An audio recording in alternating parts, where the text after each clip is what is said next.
Some intense stuff there. Now, Olly, you play Dr. Flynn. He's a former Special Forces medic, and he's not exactly, shall we say, the role model of a husband, you know. Robert, you play a no-nonsense surgeon, Russell, and these characters, they're very closely linked, aren't they? Olly, could you tell us how and why they're linked? How they're linked? Yes.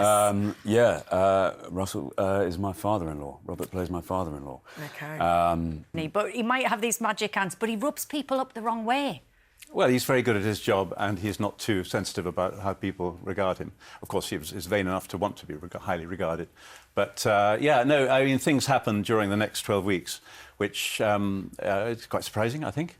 And they reveal a certain amount. But whatever he does, he's entirely confident that he's a marvellous person. Oh, yes. Now, tomorrow, Olly, for the first time, we're going to be seeing things from the patient's perspective, which is so interesting. Can you tell us about how you went about shooting that? Because you yourself became a cameraman as well as an actor. That's right. I was sort of built into a rig. So I just got to look where I wanted to look, and that led the tone and the shape of the show.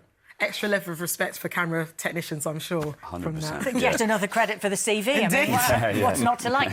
Robert, they also built this new operating theatre, apparently, for your storyline, but you still found it a bit tricky to find your way around. Is it like a real hospital? The operating theatre was built separately. It was upstairs from the A&E. Well, the operating theatre, I mean, I like any theatre, you know, you take two right-angle turns, you're completely lost. I mean, I should have left a ball of string to be able to get off the set. I was endlessly sort of asking people, how do you get out of here?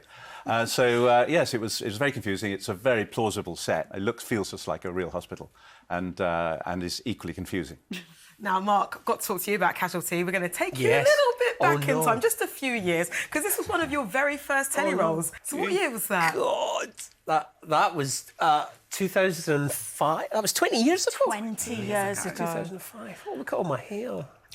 And did you ever get used to the blood and gore on set? Because as we were just hearing from Robert, it's very realistic, isn't it? Oh, yeah, God, yeah. No, you never get used to it. Marcus, who did all the prosthetics, is he still there, Marcus? No. He used to sort of... he would go into his cupboard and come out with a couple of babies dangling, babies by their legs, and you'd go, oh no, it's all right, it's just it's fake.